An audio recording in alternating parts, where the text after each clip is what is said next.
Hello there.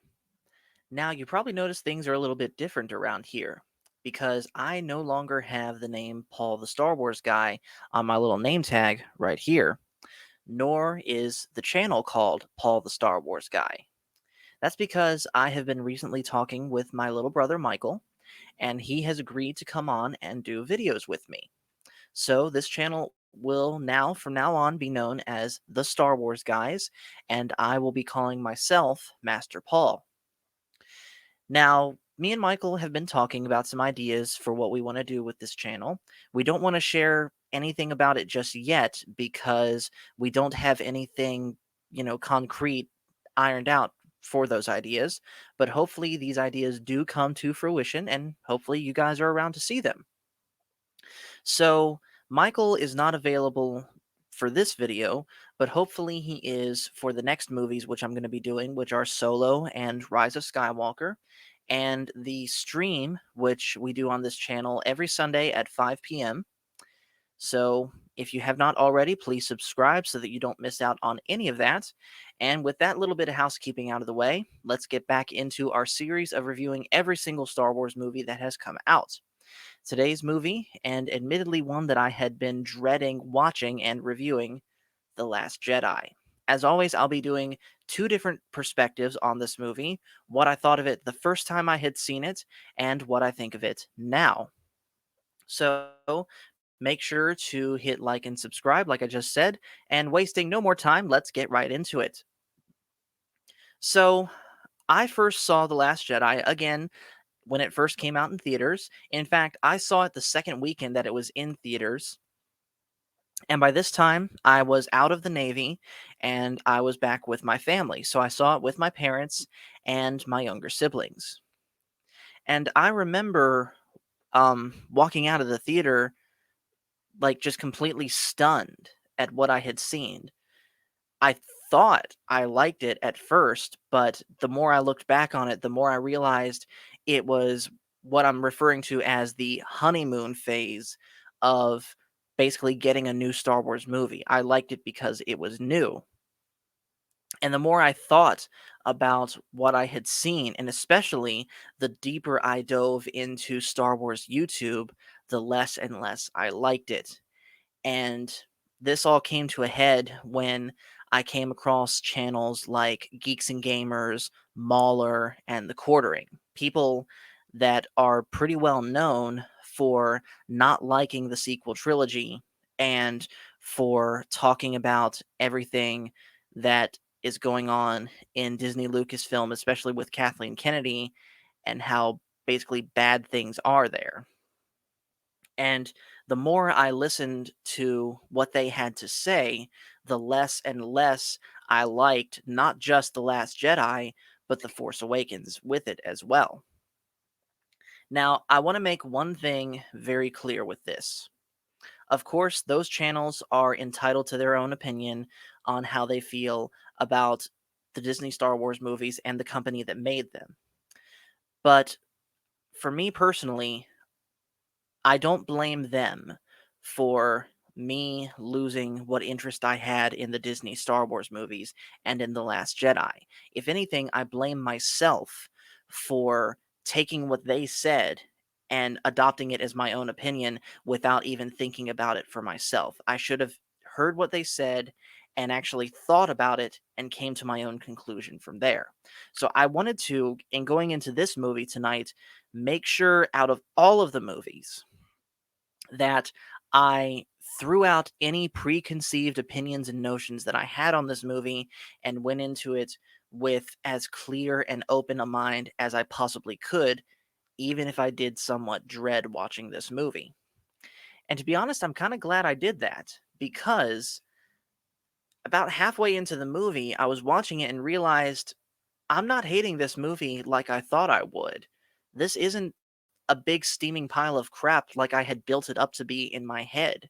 Now, granted, there are still some things that I have pretty substantial griefs about, but overall, by itself, it's really not as bad as I thought it would be. Now, how it relates to its own trilogy is a whole nother story, and we'll get into all of that here in a minute. But by itself, I really don't mind it. Even if it is still my least favorite Star Wars movie, I don't hate it. So let's get into this.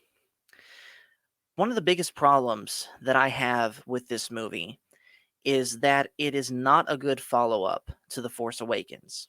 See, what JJ did with Force Awakens, for better or worse, is he basically put everyone in their starting places and left a whole bunch of opportunities to continue on the story with explaining Rey's lineage, with how she's able to use the Force, with who Snoke was, with giving us some cool stuff of Luke training Rey, and things like that.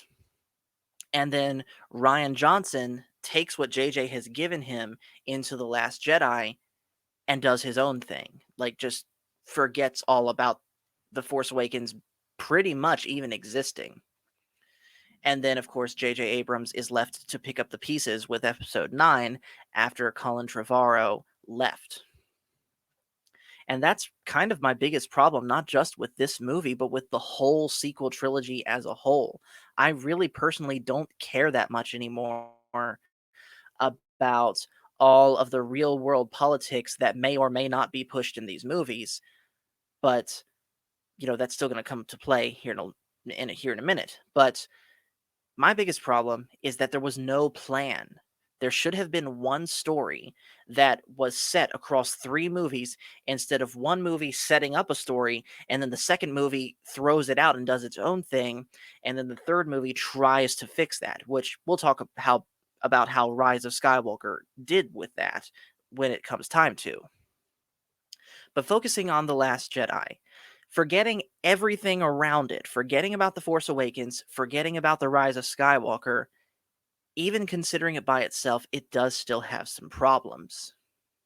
The biggest problem that I have with the story is forgetting everything with Rey and Luke, everything involving the conflict between the Resistance and the First Order to me is just dumb. First off, the bombers that they used in that opening scene were just needlessly complicated. Like, they could have used Y Wings that do drop bombs. They could have used those, which are much faster and much smaller and much harder to hit. They could have used those to take out the Dreadnought and have a much safer time of doing it, and probably would not have lost as many fighters doing it that way. But instead, they had to use these giant hulking things that seem to blow up at a scratch. Like, there's one scene in the movie where a TIE fighter is shot out of the air and crashes through 3 of those bombers, and all 3 of them just completely go up in smoke. Not to mention the bombs themselves, when they drop, somehow they are able to fall in 0 gravity. Now, I don't know if there's like a plunger at the top that pushes them, which we don't see, nor is there any sort of like electromagnetic thing like on magnetic rail trains or something, like at Disney World with the monorails. It could have been something like that, but we don't see it. So there really is no explanation for how those bombs are dropping, in 0 gravity. If physics was being used correctly, those bombs should have stayed in the bomber when they were released and gone off inside the bomber, and the mission fails. And speaking of physics not working in this movie, after this scene, when the resistance ships are getting chased by the entire First Order, all the First Order can do is just follow the resistance ships at the same pace the resistance is going. They can't speed up to them, but they can, you know, follow them at this distance and just continue shooting at them, hitting their shields until they start running out of gas. Now, I know, a lot of people, don't like the idea of hyperspace tracking, which admittedly was something that was sort of introduced in Rogue One, where in Rogue One, it was something that was being developed. It wasn't done yet, but in Last Jedi, it's here and it's working. I don't mind the idea of hyperspace tracking itself. Logically, of course, technology is going to advance, but the idea again that the First Order cannot catch up to the Resistance, and not only that, but when one of the Resistance ships stops running, it runs out of fuel, it stops. It doesn't keep moving forward like it should do in zero G because the force of the propulsion, I can speak, the force of the propulsion on those jets should have kept it moving forward even if they had cut out because, again, physics. But no, they stop, they float backwards closer to the First Order ships, and then the First Order, of course, blows them out of the sky. So that whole thing of that whole chase and that whole opening fight scene when the bombers were involved was just stupid to me. And then another problem that I have with this movie is Luke Skywalker. And this is where we start talking about the characters. I do not like how they did Luke Skywalker in this movie. I get to a certain degree feeling guilty about how Kylo Ren, your former student, turned to the dark side and killed almost all of your students, taking some others with him, and then burned down your temple. I understand feeling like a failure after that and wanting to go into exile. But number one, don't make a map to find you. And number two, when you realize that there could be another hope for the galaxy, don't try and talk them out of being a Jedi. You train them and then you send them out on their way so that hopefully where they can succeed in bringing down the First Order where you probably might not have. But no, instead, all we get is this sad, pessimistic old man that believes that the Jedi's only legacy is failure. And of course, that disgusting shot of him drinking that green milk from that sea creature.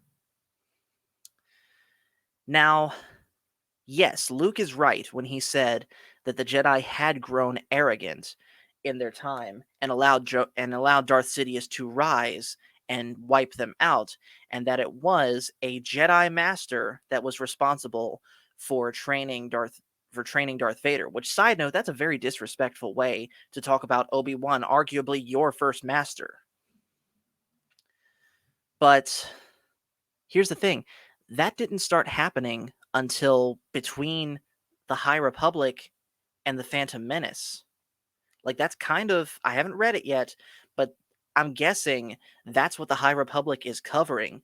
How the Jedi started as, at least shown in those books, this grand organization that's at the absolute height of their prime and in their career, to in the prequels where they've let their egos get the better of them and they've stopped following the will of the Force, and now they just follow tradition for tradition's sake and care more about politics and later on, of course, the Clone Wars. And that's what Palpatine was able to take advantage of to rise to power. So in that time period, perhaps you could make the argument that the Jedi's legacy is failure, but certainly not before that. Not to mention discounting your own, not to mention discounting Luke's own achievements in redeeming his father. That's a pretty big thing, taking the most hated man in the galaxy, second to the Emperor, and turning him back to his original self, Anakin Skywalker, through pretty much the sheer power and faith in loving his father. And he just spits it away like, I became a legend after that, and I let it go to my head. And then the idea, of course, that he would go snooping on Ben Solo after getting the hint that he could be turning to the dark side, and basically invading his mind to confirm that, and deciding to just strike him right there instead of pulling him aside, like a true master and father figure would do, or uncle in this case, and say, "Hey, kid, I'm getting some bad vibes from you. Is everything okay?" And then, of course, you know, Kylo, and in fact, in that instance, Kylo was kind of right to attack Luke in self defense, dark side or not. But I'm ranting.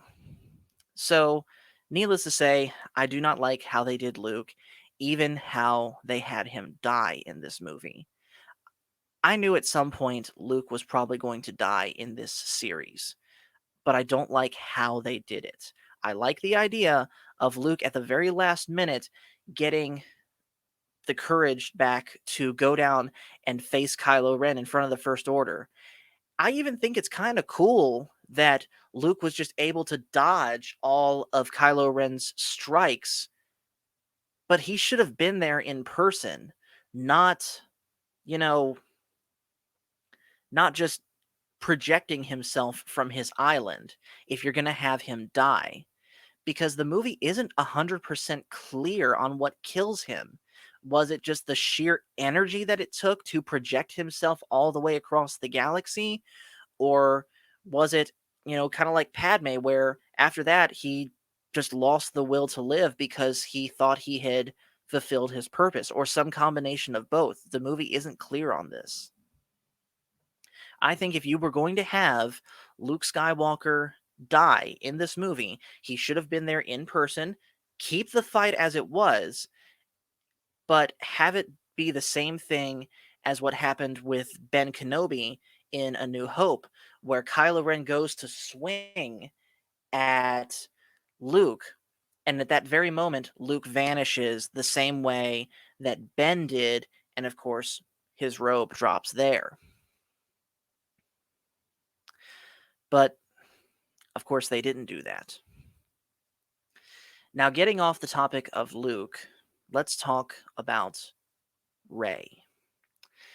Now, Rey, people have said Rey, of course, people were somewhat interested in The Force Awakens because again, there were all these questions surrounding her.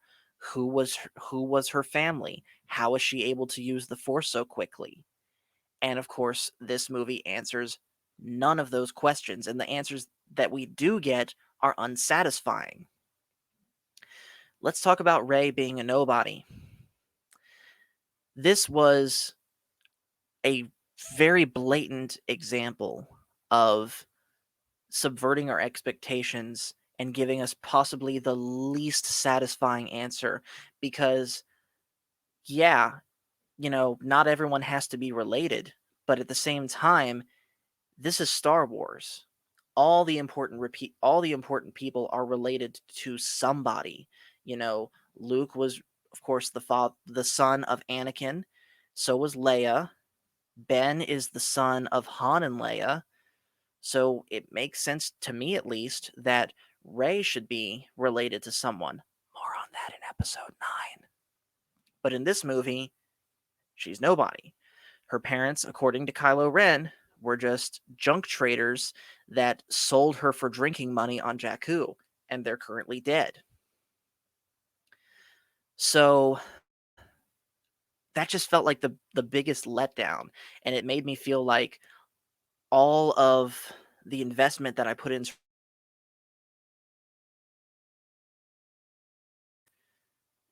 we barely see her train in this movie. Now, granted, that's not all her fault. That's Luke not being willing to train her, but yet somehow, despite how little she trains, she is able to A, beat Luke in a stick fight, and B, lift hundreds of 100-pound at least boulders out of a cave at the very end of the movie. Keep in mind, she has very little training, and we know that it does take a lot of training and practice to be able to do that sort of thing. In fact, we see something like this in the Clone Wars Season 3, where Count Dooku is training Savage Opress, and Count Dooku shows Savage how to lift all those giant stones out in his courtyard, and Savage Opress by himself can just barely lift one because he's had such little training. That was the moment for me that Rey officially became a Mary Sue. Moving off of Rey, talking about Finn. Finn kind of took a back seat in this movie. He was basically the side character to Rose.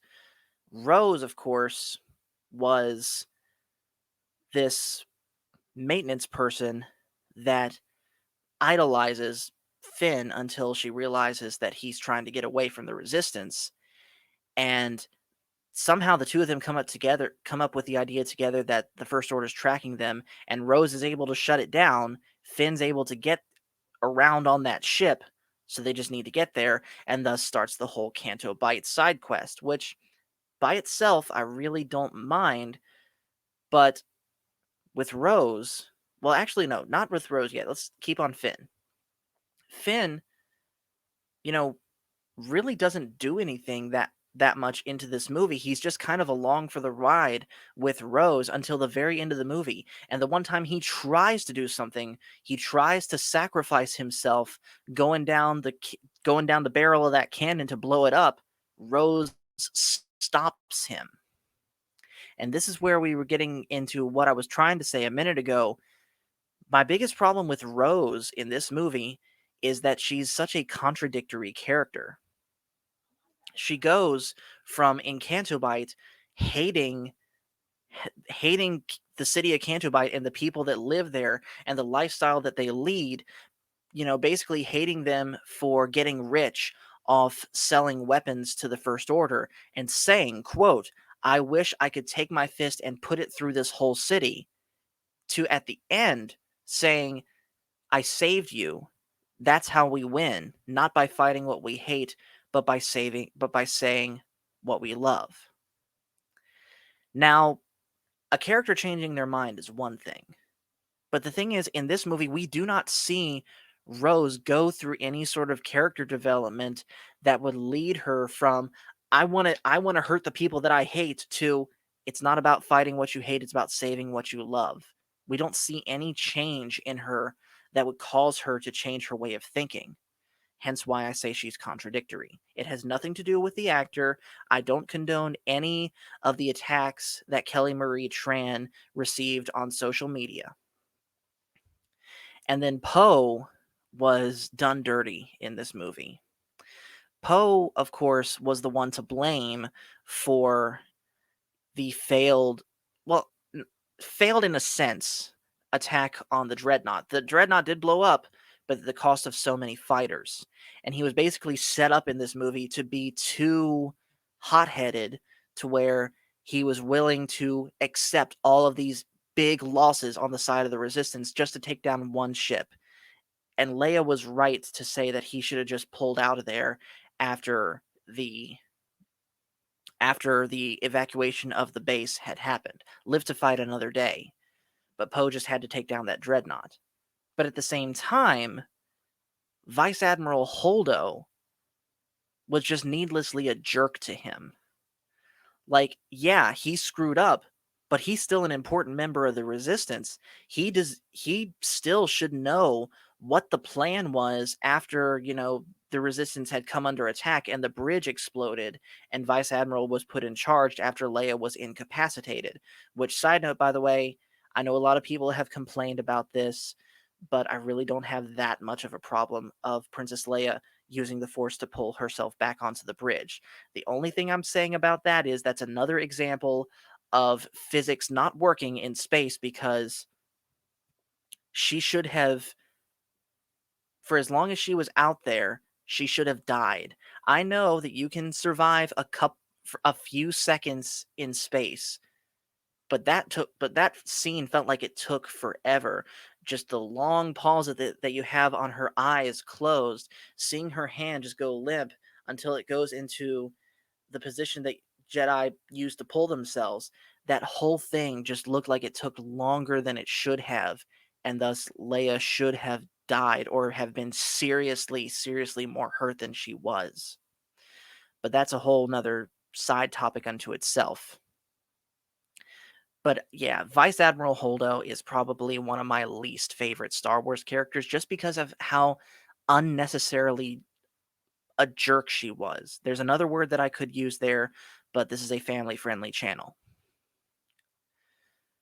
And in the end, she now, in the end, of course, she's the one to sacrifice herself so that the resistance can get away. I was fully expecting her to turn out to be a double agent for the First Order.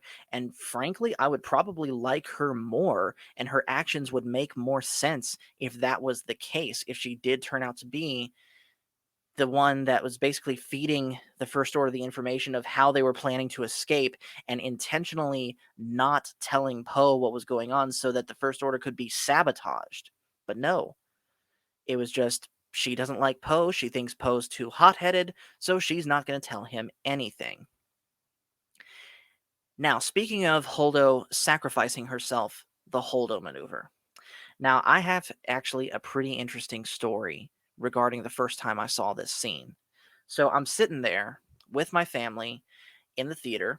And this, by the way, just to set this up, the theater was a smaller room. It had one aisle going down the middle and two rows of seats on the side. We were on the right, sitting more toward the back.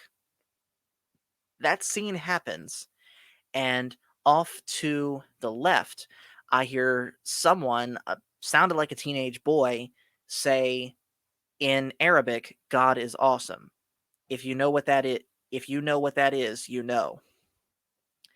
Now, my dad carries concealed, and he was in this movie. And all I see is him reach forward and reach for his back pocket, just in case someone was about to try something. Thankfully, nothing happened, and Dad relaxed and sat back down, but that could have ended very badly. Thankfully, it didn't. Now that little anecdote aside, the whole Noto maneuver itself, again, I have no problem with it other than the fact that why did no one think of this sooner in the series? This was episode 8 of 9, and no one before had thought to use this against the Death Star or the Death Star 2 or against the droid control ship in Phantom Menace above Naboo. So, how they justify this, I don't get it. And then, of course, the last thing that I have to say about this movie is despite everything that I just said, it is still a very good looking movie. The sound design is very good. And I think as far as casting and how the actors did, they did a good job despite Mark Hamill clearly not liking what he was given. Props to him for his professionalism. So that's pretty much my thoughts on The Last Jedi. It's a movie that is still my least favorite Star Wars movie, but I really can't say that I hate it despite the problems that I have with it, both on its own merits and in its sequel and in the trilogy that it's part of. The way I see it, to hate something requires a certain amount of passion. And the only reason that I can say that I hate this movie is because I hate what it's done to the fan base. Whether you like this movie or not, you cannot deny that this movie has divided the fan base worse than the prequel trilogy could ever hope to. Now, if you're still watching this, whether you like the movie 100% or whether you don't like the movie 100%, if you're still watching this, thank you. You both sides of that fight are welcome on this channel. But for me, almost to a degree, I wish this movie had never happened just for the sake of the fan base not being as divided as it is. But unfortunately, the only way to prevent that would be for someone to invent a time machine and we go back to 2012 and prevent George Lucas from selling Star Wars to Disney. And that is not possible. So sadly, this is the hand that we have been dealt with Star Wars. Thanks to this movie, the fan base has never been divided. And that is what seals the deal for me for this being my least favorite Star Wars movie. So I'm sorry that we're ending this on such a depressing note, but regardless, thank you guys for watching this video with me. The next one will be, of course, Solo and Rise of Skywalker. Hopefully, Michael will be on board to help me out with those videos. And then Sunday at 5 p.m. Eastern Standard Time, we'll be doing the live stream where we will talk about all of the Disney Star Wars movies as a whole, as well as The Bad Batch. Thank you guys for watching. Hit like and subscribe if you haven't already, and I will see you guys later. Thank you very much.